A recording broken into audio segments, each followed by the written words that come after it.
Assalamualaikum warahmatullahi wabarakatuh. Kami dari kelompok 2 akan memaparkan materi mengenai observasi. Adapun anggota kelompok kami terdiri dari 4 orang, termasuk saya sendiri, Gumelar Ferdiansyah Pratama, dengan NIM 20070101227. Selanjutnya, anggota kelompok lainnya, di atas saya ada saudara.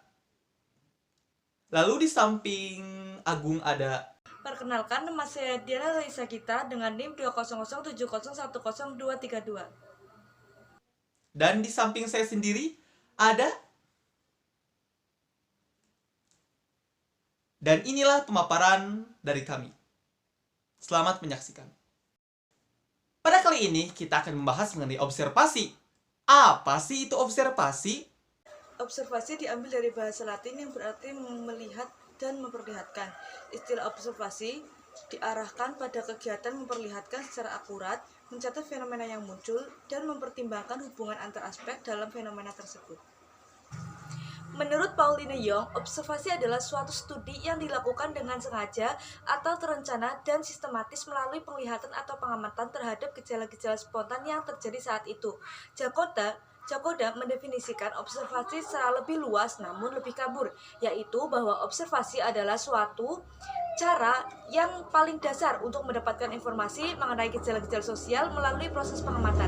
Observasi menjadi bagian dalam penelitian berbagai disiplin ilmu, baik ilmu eksakta maupun ilmu-ilmu sosial. Observasi dapat berlangsung dalam konteks laboratorium atau eksperimental maupun konteks alamiah. Observasi mengharuskan penelitinya turun ke lapangan, mengamati hal-hal yang berkaitan dengan ruang, tempat, pelaku, kegiatan, waktu peristiwa, tujuan, dan perasaan. Dalam arti yang luas, observasi sebenarnya tidak hanya terbatas kepada pengamatan yang dilakukan, baik secara langsung maupun tidak langsung. Pengamatan tidak langsung misalnya melalui kuesioner dan tes. Kedudukan observasi dalam psikodiagnostik berkaitan dengan proses penyelidikan untuk mengidentifikasi dan memahami variabel psikologis untuk penegakan diagnosis psikologis. Memangnya, untuk apa sih tujuan observasi itu? Ini dia tujuan-tujuan dari observasi. Yang pertama, keperluan asesmen awal dilakukan di luar ruangan konseling, yaitu di ruang tunggu, halaman, kelas, dan ruang bermain.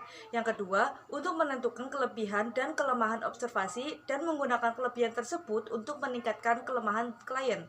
Yang ketiga, untuk merancang rencana individual bagi klien berdasarkan kebutuhannya. Yang keempat, sebagai dasar kali pertemuan psikolog akan diketahui kemajuan yang dicapai klien.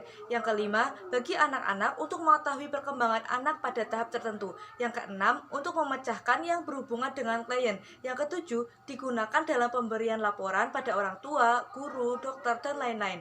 Yang terakhir, sebagai informasi status anak atau remaja di sekolah untuk keperluan bimbingan konseling.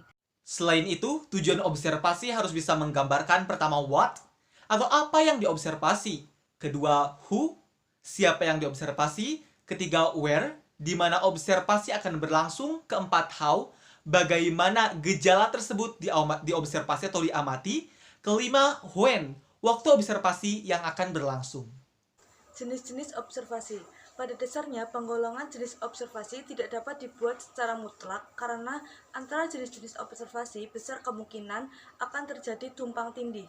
Namun, untuk memudahkan para ilmuwan dalam melakukan observasi, maka dibuatlah penggolongan tersebut.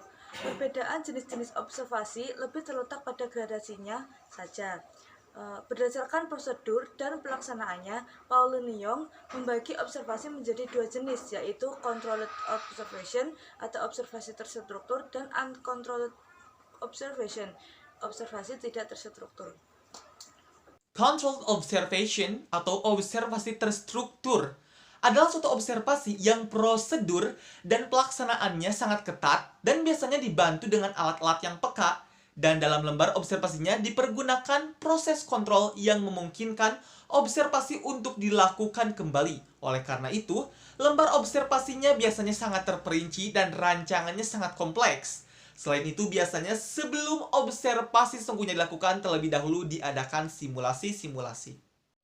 Uncontrolled observation atau observasi yang tidak terstruktur Diartikan sebagai suatu proses observasi yang dilakukan secara spontan terhadap suatu gejala tertentu tanpa mempergunakan alat-alat yang peka atau pengontrolan kembali atas ketajaman hasil observasi tadi.